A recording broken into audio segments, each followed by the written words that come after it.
Nosotros abordamos la desigualdad socioeconómica en el Perú, destacando varios aspectos que la evidencian, como por ejemplo la gran brecha de ingresos entre los peruanos, la cual limita el acceso y oportunidades a servicios básicos para aquellos que menos recursos tienen.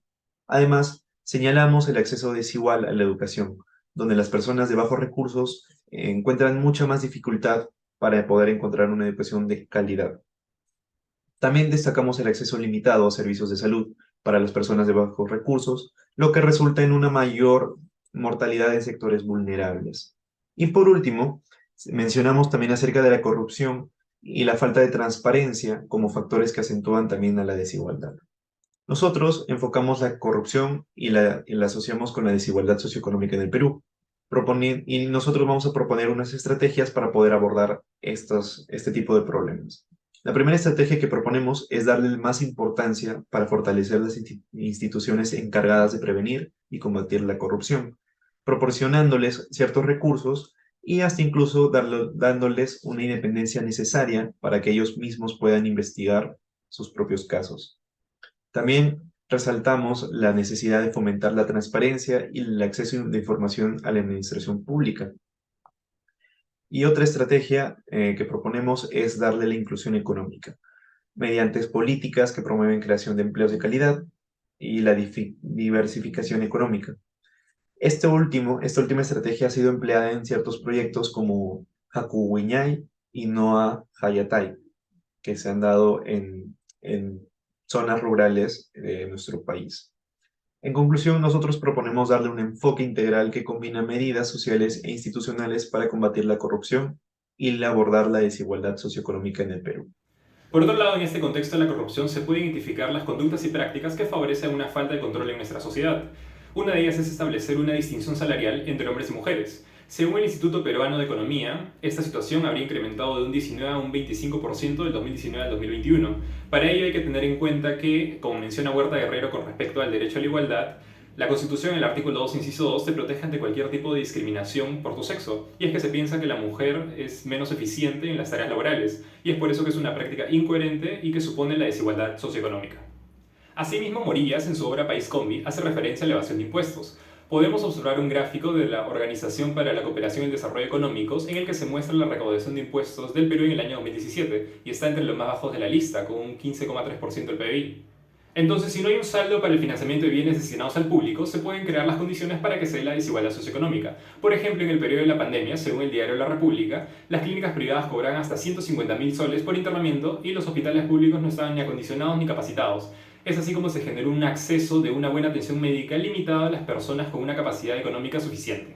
Para modificar estas prácticas, como menciona Bautista, es necesaria una ética pública, una prevención que brinde a la ciudadanía un propósito para no actuar de forma corruptiva. Sin embargo, junto a ellos son necesarios facilitadores, mecanismos de vigilancia, de acceso a la información y, como indica Salas, un fortalecimiento de la protección del denunciante.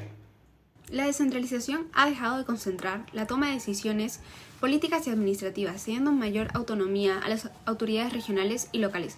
Aquello se debe a las entes centralizadas del gobierno nacional. Ahora se toman junto a la ciudadanía. También ha generado desafíos en la coordinación de los diferentes niveles de gobierno. El desarrollo económico del Perú en los últimos 20 años ha mejorado los ingresos y la calidad de vida de la sociedad. Por ejemplo, la tasa de pobreza disminuyó significativamente al pasar de 59% en 2004 a 20% en 2019, mientras que el ingreso promedio de trabajo en términos reales incrementó de 962 soles a 1.443 soles en el mismo periodo.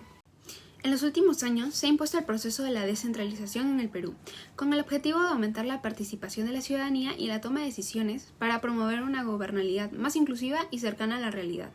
Ahora bien, la interrogante surge si esta descentralización ha logrado aumentar la participación de la sociedad peruana.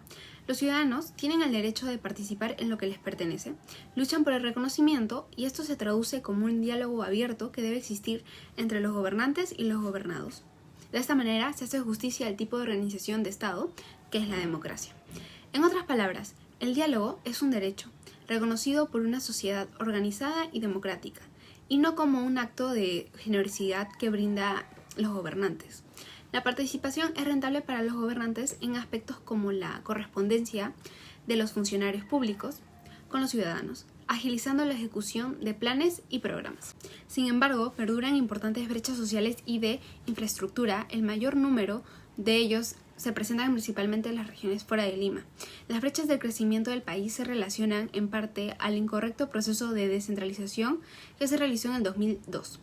Las funciones fueron transferidas de manera apresurada y no se garantizó que los gobiernos subnacionales desarrollen las capacidades necesarias para cumplirlas adecuadamente. En el 2019, por ejemplo, 3 de cada 10 hogares de las regiones fuera de Lima no contaban con acceso de servicios básicos, como luz, agua y desagüe, en contraste con 1 de cada 10 hogares de Lima metropolitana. Asimismo, las regiones del país muestran peores resultados en aspectos relacionados con salud y educación.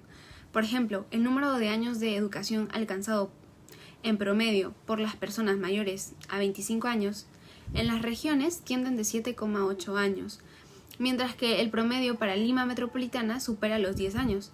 Más aún, en regiones como Cajamarca y Huancavelica, el valor de estos valores apenas bordea los 6 años. Ya que hablamos de desigualdad socioeconómica, ahora veamos un fragmento de una entrevista a un experto sobre cómo enfrentarla. ¿Cuál es la solución? Yo creo que esta es una de ellas, es decir, creo que en un país como Perú, donde la política social ha sido vista en los últimos años como asistencialista, seamos capaces de llegar a los más pobres lo más rápido posible, pensar en políticas universales, es decir, pensar en políticas que favorezcan tanto a la clase media como a los más pobres es súper importante. El experto menciona que la solución es la mezcla de políticas universales y una política económica. Sin embargo, en nuestro país la clase media y baja pertenecen al porcentaje de informalidad, por lo que para no caer en el mismo efecto del asistencialismo, una mejor perspectiva de la solución vendría a ser instrumentalizar a la clase media para poder impulsar el desarrollo de ambos sectores, que ellos ofrezcan los buenos empleos y que se formalicen bajo la regulación de un Estado tecnocrático.